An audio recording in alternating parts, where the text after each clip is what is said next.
things get more complicated on Moon Knight. We'll talk about that and more on today's episode of the Geek Watch podcast.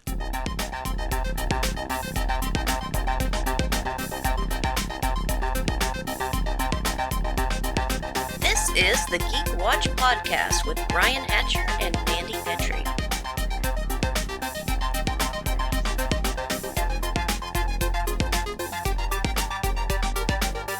Greetings, Geek Watchers, and welcome to episode 146 of the Geek Watch podcast. I'm Brian Hatcher, and with me, as always, Geek Watch's own resident geek goddess, Mandy Petrie. Hello, Brian. So, we got some trailers that have popped up because, of course, people wanted us to get excited about what's coming up. Yes. And we're definitely going to talk about episode 2 of Moon Knight. But before we get to that, of course, at the beginning, we always have our in memoriams when we need to. And so, unfortunately, today we do have an in memoriam, and we have covered a lot of these in memoriams. Stan Lee, of course, is the one that I'm always going to remember. That was hard. But even that one is not as difficult as this one, because this is something that could have been easily prevented, and it's a shame, but it is what it is, and we're going to talk about this today. So I just wanted to spend a moment to mourn the loss of Ezra Miller's career in movies. So, should I be laughing at that? I think it was the lead up, Brian. I'm guessing you know what I'm talking about. There was an arrest or something? He was arrested for... Yes, he was arrested. Acting disorderly? Yes, they were arrested again, unfortunately. This has been an ongoing issue. They've had issues before where there's been assaults involved, and unfortunately we're dealing with another one. Apparently Ezra decided to get in a shouting match with a woman who was doing karaoke in Hawaii, and her husband as well. And apparently they followed this couple to their hotel and went into their hotel room. Ooh. And threatened to kill him and his slut wife. So this was like really rough. And so obviously... Yeah, I hadn't heard any of the details. I just knew he had been arrested in Hawaii for drunken disorderly. Yeah. But that's stalking. That's assault. It's gotten worse. Now, of course, they've been in a situation before, a few situations before, that has gotten pretty rough. But this has gone to another level. Now, the big problem, of course, with Warner Brothers right now is they're getting ready to release a movie, a very important movie, that stars Ezra Miller. Right. And so there was an emergency meeting. We don't know exactly what's been going on in it, what was said, but obviously a lot of talk has been, well, we're not doing anything else with Ezra Miller. In fact, they're trying to figure out what they're going to do with the Flash movie, because it's pretty much shot at this point. But at the same time, from what I understand, Ezra was rough to deal with on set. There were many complaints and a lot of emotional breakdowns and things of that nature. And so the question's going to become, do you release this movie as it is, which I don't know if you can do that. Not just because of what Ezra has done, but knowing that they're not going to be a part of anything else with Warner Brothers. How's press going to go? Can you put Ezra on a press tour? I don't think you can do that. I don't think it's a good idea. Plus, what is Ezra going to say in the press when they're releasing this film? It's not going to help, obviously. But what do? Refilm it or shelf it? So many other people are involved in this film, and how they make their living depends on this movie. Yeah, I really don't know the solution to this. We can Barry Allen, bring in Wally West, story-wise, but as far as the producers, the writers, the actors, the cameramen, all the crew, all those people depend on this movie. And how can you punish all these people for the actions of the one? So I really don't know what the solution would be, Brian. It's not going to be easy. It's not going to be easy, obviously. No. And there's obviously you're going to see talk online, and I've already seen it. Everybody wants to bring Grant Gustin in, who's Flash on the TV show, the CW show. And I don't even know if that is a good idea. He's a well-loved character. Right. But TV's different than the movies. And To be honest, from what I understand, I watch a little bit of the CW superhero shows, the Arrowverse shows. Mostly I watch them during the big crossover events, but Right. not I don't really dive into them otherwise. Yeah. And pretty much what I've heard is that the last couple of seasons or season and a half of Flash has not been that good, that the writing has gone really down. And unfortunately, that, of course, is going to mean that if you've only got 1 million people watching your show, how does that translate into box office? Right. That's Not a great deal. So I don't know what you do about this. To be honest, Warner Brothers took a major risk bringing in Ezra Miller as a star vehicle for Flash. It was a major risk because they'd had issues with them before. They had acted up this way before. But unfortunately, that gamble didn't pay off. wow. And I really feel badly about this situation because Ezra would have had, I think, if they could have kept themselves out of controversy, they would have had a pretty nice career out of this. And as far as Grant Gustin is concerned, I don't even know if he'd want to play the role. He's been doing it for 8 years on TV, but they were screaming for him to do that when they first started shooting the movie. They said, don't bring in Ezra Miller, the guy's a problem. And we like Grant Gustin, why don't you let him do it? And they were like, no, Ezra Miller's our Flash for the movies, we're going to use him. And they gambled, and unfortunately, it didn't pay off for them. Yeah. Looking at this and saying, I wouldn't want a new Barry Allen. Bring me a Wally West, bring me a Bart Allen, give me a new character. That way I can have a new actor and I can grow to love. That would be behind my rose-colored geek glasses. That's what I would want. Now that this film is pretty much all shot, I don't know if it's salvageable, if they mean to make any changes to it. I don't know how you do that, especially because obviously a great deal of this plot has to do with Barry Allen, and especially his background about his mother dying. This is going directly into Flashpoint. And so it's not like you can just write that off. But at the same time, how in the world are you going to cut all of Ezra Miller's scenes or CG somebody else into all of them? Oh, no. It would be a logistic nightmare to try to do something like that. And I don't know how you do it. I don't know if you could do it. It would be, I would have to say, if you were able to do that, that movie should automatically win the Oscar for Best Special Effects. Because the amount of special effects you're going to have to do to make that work is staggering. Well, Henry Cavill's mustache tells us we can't do that. Yeah. If you can't get rid of Henry Cavill's mustache, how are you going to get rid of Ezra Miller completely? Yeah, we can't. We cannot do it. Yeah. No. I think it would be cheaper just to reshoot the whole thing than it would be to try to do that. But obviously, Ezra Miller is done when it comes to Warner Brothers, and I don't see how they're going to get a job anywhere else. I just don't. I just don't see it. And Warner Brothers and DC, they got over a year to figure this out. They've already started delaying movies. We talked about that already. Right. And so, how do you deal with this from here? I don't know. But I guess we'll keep an eye out on that and see. Watch it. We shall see. Yeah. But let's talk about some trailers. Okay. I want to start with the Doctor Who trailer first. The Legend of the Sea Devils. And I'm liking what I'm seeing there. I'm being cautiously optimistic about it. We're getting a really old school Doctor Who villain in the Sea Devils. We're seeing them again. I do, of course, remember probably, to my mind, the worst Matt Smith Doctor Who episode of all of them was the one that involved pirates. The ghost ship? Oh, come on. It was easily the worst. It was easily the worst of all of them. If for no other reason than you had characters that just disappeared and they didn't even explain why they were gone.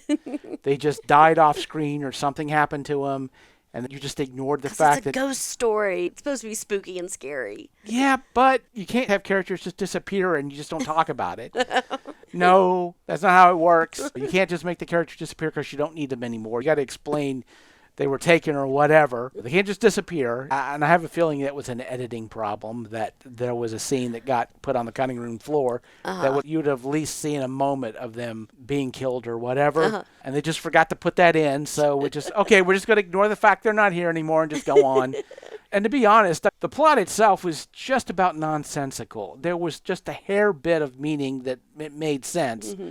But a lot of it was just like, what the heck? So we had our ghost ship and our ghost story. This one doesn't look like a ghost story at all. This looks like classic swashbuckling treasure hunt and pirates and Yeah. battle. And this. We get a pirate queen. We get to see, like I said, the Sea Devils, which one of the things I love about the Sea Devils / the Silurians is they've always been the Achilles heel of the Doctor, because he's always tried to broker peace between them and humans, and it has never worked. Yeah, ever. because they're both from Earth. Even though they look at each other as, you don't belong here, yes, they do. This is your planet, and you Yeah. need to share it. Yes. Yeah, and nobody's interested in sharing. Nope. And the irony of it is in most of the episodes where you deal, whether it was Pertwee or I remember Peter Davison, he had an episode with both the Sea Devils and the Silurians. Oh, okay. And it always seems like the way it goes down is the Doctor manages to broker a deal, and the Silurians are like, okay, we'll give it a shot, and the humans screw it up. Oh, stupid mammals. It just exactly. So it always seems to happen that way. And that's another reason why I always feel that the Silurians have always been an Achilles heel for the Doctor, because he's always had a huge regard for the human race, obviously. And it's always in this one situation where humanity constantly lets him down. I'm interested in this episode, and I'm hoping against hope, that Jodie Whittaker is finally going to have a really good show to play off of. I wish she would have had Meteor scripts previously. Right, yes. It's a shame that it's like going out that maybe this is going to be one of the good ones. I hope that's the case, because if it's not, good Lord, if we get another stinker, especially with this one, because I have so many hopes for this one. It's got everything I want from Doctor Who. It's got that nod to the past. It seems like it's a bigger episode, too. Yeah, this is the one you'd want to go see on a movie screen. Yeah, exactly. Where a lot of these episodes, including the last one, was very claustrophobic, very small. But this one, it seems like it plays out bigger. Yeah, you got two warring ships and And you've battling it out, cannons and got So I just hope that this works out. I really do. I don't want to see Jodie Whittaker go out poorly. Yeah. I mean, she's had to deal with enough. Give her at least a great episode. And again, it's what I've been complaining about this whole time, is where is that moment for Jodie that we're going to be looking at the highlight reel for? We really don't have one at this point. All the other doctors, even the 8th Doctor, Paul McGann, even though he had one American TV show, he still had a moment. They brought him back. Even that, you're going to be thinking about it. Everybody, in a way, they do get a moment. There's at least one moment, and usually multiple ones. And Jodie hasn't had her moment. Yeah. And I hope that she gets her moment. She deserves it. She's had to deal with a lot.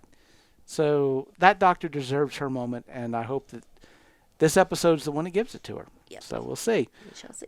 But trading off Doctors, Doctor Strange. We did get one more trailer. Oh, Doctor Strange. Oh, Marvel. Marvel, in your wonderful wisdom of not wanting to give us spoilers, you decided to break our hearts as much as you possibly could. And we're just going to make them cry with this trailer in every possible way. Oh man.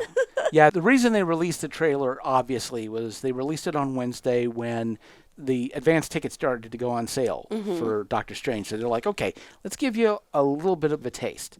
So we get Third Eye Strange. Yeah, that was great. Yeah, and not saying that this is the same Doctor Strange from What If, but man, he's starting to look more and more like him. Maybe. It's very possible, but then we get Wanda's kids.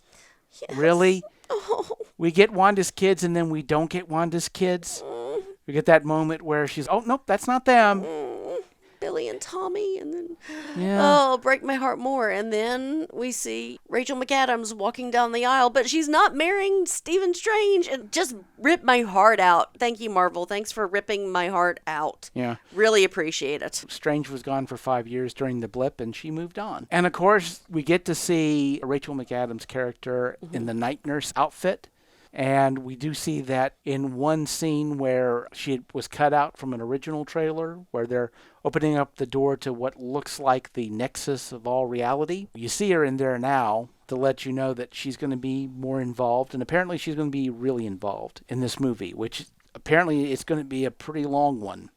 And the other thing that excites me, of course, is that It's going to be a horror movie. You get a hint of it. Well, it's got that Lovecraftian name. How can it not be? Oh, yeah. Well, we're getting Shumagoroth, and we saw Shumagoroth again. Of course, they're not calling him Shumagoroth because Marvel doesn't really have the rights. Is that the beholder looking thing? Yes. Yeah, Yes. Yeah, that's what I thought. Is that a beholder?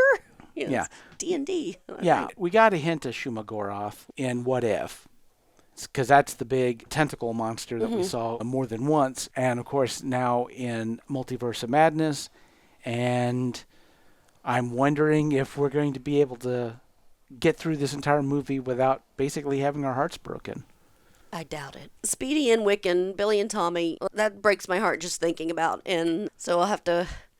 Yeah, I have to prepare myself for that. It's not going to be easy. Oh, yeah. Obviously, that's going to be a motivation for what I suspect is going to be Wanda's turn to the dark side. Mm-hmm. And I do know there are people that are saying that they don't want to see Wanda turn bad, and I get it, because it's why in movies is a woman's trauma always vilified and demonized and weaponized. I get it. But in this situation, I can understand her going down that road. And the truth is, I've always said, and you've said the same thing, your best villains are always going to be the ones that you're like, okay, I get it. Maybe I don't like what they're doing, but I see why they're doing it. Right.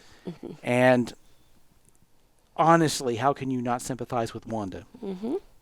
Even though, of course, again, going back to WandaVision, she wasn't the best person. No, she has definitely put herself in this situation, but... Yeah, it was her way of escape, her way of disassociation. Yeah, it was PTSD. Absolutely, from when they were kids. And so how do you, we do this with fighting back, and I'll allow myself to be augmented and changed, and then... Yeah, just the one scene where she walks into Sword, and there's the person she loves chopped up into pieces and laying all over the table. Yeah. And I have to say this, I did see some concept art that didn't get used for WandaVision, where it was worse than what we got. Oh. And I'm like, I'm glad we didn't get that, because I would have had to make a sand roll if we'd have got that. It was a lot worse. Oh. It was horrific. And when they were thinking maybe it was going to be TVMA. that could have pushed it that way. And the thing about it, too, is we're less than a month away now when you think about it. Because it's like the first part of May. And we're just... 2 or 3 weeks, and then we're going to be ready to go, I guess. But yeah, they certainly whetted our appetite for it. But man, it's going to be a rough ride going through. I can just wrenching feel that. your heart. And the very first one, they're like, "Hey, look, Professor X! Yay! Look at all this stuff you might have." And oh no, we're going to show you Wanda's kids, and we're going to just rip your heart out, and you. Yeah, the thing about it is, it's a Sam Raimi movie. He's directing it, and this is the other part of it. I want to that we need to point. So when you talk about it being a horror movie, Sam Raimi was doing an interview, and of course he directed Spider-Man, the first trilogy of movies with Tobey, and so he's done the superhero side of it, and of course, good Lord, he's done the horror side of it. Yeah, and he said that the one note he constantly got back from Marvel was, "We're loving a lot of the stuff you're doing Marvel-wise, but don't forget the Sam Raimi parts." Okay. And you know what they meant when they said that. Give us some more Necronomicon. Give us some more Drag Me to Hell. Woo. Yeah, that's going to be... Yeah. So... All right. That's what we got to look forward. It's going to be a roller coaster, and I'm ready for it. Yep, I'm ready for it too. But speaking of Marvel, we definitely have to talk about Moon Knight. Moon Knight, episode 2. So, what did you think about it so far? I was right on my original. Me, personally, I would have rather had these 2 episodes back to back. I think that would have caught my interest a lot more if I had, knowing I'm going into it and watching stuff, but as a layperson, if I had just seen episode 1, I may not have come back to it. But seeing these 2 back to back together, I like that a lot more. That more whetted my appetite for the rest of it. Gosh, it answered all the questions that we needed answered, but still gave us just enough. What is going on with Mark? What are his origins? But I don't mind not knowing that, because we're getting ready to go into our adventure. And man, the more and more I watch of Ethan Hawke, and I think more about how you told me that he was original to the series. Yeah. They made him for this show. Yeah, really, that character, he appears in one comic briefly. Yeah. And basically, I think the character is like a Nazi scientist who escaped and went into South America and was doing pain theory and was So, torturing people. Boys from Brazil? Kind of Was like that? that. Yeah, very. Yeah, There are 10 million other villains that have that exact backstory. Right. I'm really digging this villain. He's interesting and he's not right. We know he's not right, but the fact that he believes he's so right. And, Yeah. you know, he's like, Steven, I want to help you. I know him and I know what he's going to do to you. And yeah, I'm really loving this. And my gosh, Oscar Isaac, all the Emmys, man, it was all. yeah, being able to play these two characters and they feel, even when they're dressed the same and they're talking to each other, different people. You know who you're looking at. Yeah, absolutely. Yeah, they're not like two sides of the same coin. They are definitely different people. Yeah. And the tragedy of it is, of course, we start out with Stephen Grant, and that's the guy that we like, and we're getting more of the feeling that he's not a real person. He's an alter. Right. Yes. That Mark Spector is the actual person. And the way that they do that, it's so subtle in how, wouldn't you just know that the stuff that he likes, his wife likes? And that you can see where he, in some ways, became who he was based off of things that Mark liked about his wife. Yes. And so you get this idea that, okay, maybe he's an alter. Obviously, he's his own person. But there are all these hints. The fact that he talks to his mother, but he never speaks to her. All he does is talk to her. She never answers back. Right. And he doesn't really talk about his childhood or anything.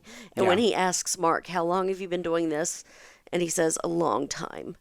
Yeah. And I think that will be heartbreaking when we find out. Yeah, that'll be the question, because now that we're getting this idea of what's going on, although we don't know exactly. And of course, Khonshu is not exactly a hero, especially when he's threatening us, look, I am going to be done with you eventually. And when I do, hey, I got somebody in the wings I'm liking a little bit better. Are you sure you want this? You can leave if you want, because I got your replacement set up and you happen to know who she is. Yes. So Khonshu is not necessarily like the hero. Khonshu seems to be somewhat of a rebel when it comes to the Egyptian gods. He does his own thing. And just having Harrow, Ethan Hawke's character. Harrow, okay. Yeah, having him knowing more about Moon Knight than Stephen Grant does. Because he has done this. And you have to ask yourself, though, how did he escape Khonshu? Probably with Ahmet's help. Now we are getting into this chase. And we're getting that Raiders of the Lost Ark feel, because they're all going for the tomb. And why does it have to be crocodiles? But, yeah, and I have to say, another wonderful moment where you start to see the difference between Stephen Grant and Mark Spector was the appearance of Mr. Knight. The suit. The suit. Yes. You know, You said I needed a suit. That was great. and that was what's great about it, is because even when he dressed up, even when he took on the powers of the Moon Knight, it was different. Yes. It was a different character. And maybe Stephen Grant, through Mr. Knight, will be able to get some sort of confidence, become more active in his own life. But the thing about it is, we haven't seen all the faces of the moon here, because we haven't seen hide nor hair of Jake Lockley yet. Don't know about So Jake Lockley. Jake Lockley is another personality of Moon Knight. Okay. He is a cabbie. He's a street level guy. Okay. And he's mostly known with dealing with a character by the name of Crowley, who's a homeless man.